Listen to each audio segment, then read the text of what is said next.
वाईट माणसाचं चांगलं आणि चांगल्या माणसाचं वाईट का बरं होतं? तर जय बाळूमामा मित्रांनो, आज मी जो प्रश्न विचारणार आहे तो प्रत्येकाच्या मनात कधी ना कधी येतोच. चांगला करणाऱ्याच्याच नशिबात दुःख का बरं असतं? फसवणूक करणारा कायम सुखात कसा काय दिसतो? प्रामाणिक माणूस रडतो आणि खोटारडा माणूस हसून जगतो. कसं काय नेमकं या गोष्टी घडतात?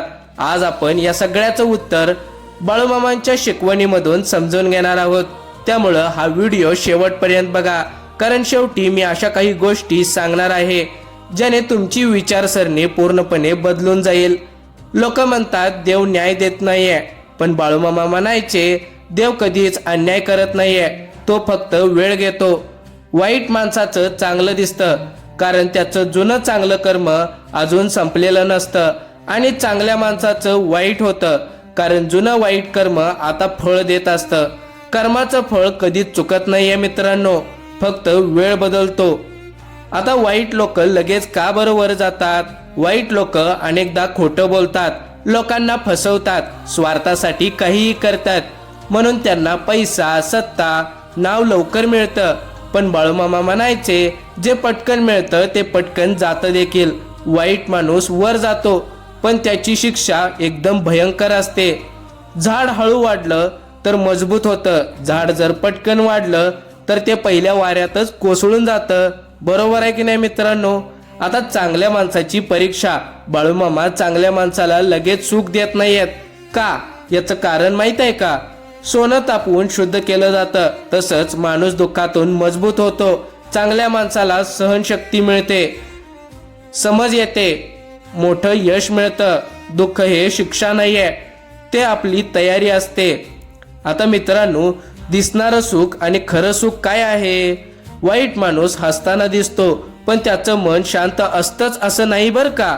बाळूमामा म्हणायचे बाहेरचं सुख क्षणिक असतं, आतली शांतता खरी संपत्ती आहे.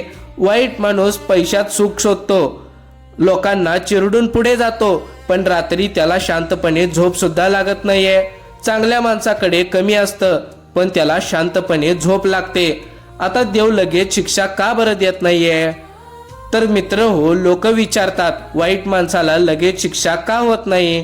तर बाळूमामा म्हणायचे देव सुधारण्याची संधी देतो, देव वेळ देतो. माणूस बदलतो का ते पाहतो, पण जर बदलला नाहीये तर शिक्षा अशी मिळते की पुन्हा उभं राहता येत नाहीये. देव उशीर करतो पण चुकत नाहीये. आता मित्रांनो, आपल्यासाठी यातून बाळूमामांची खरी शिकवण काय आहे? या सगळ्यातून बाळूमामा आपल्याला काय सांगतात?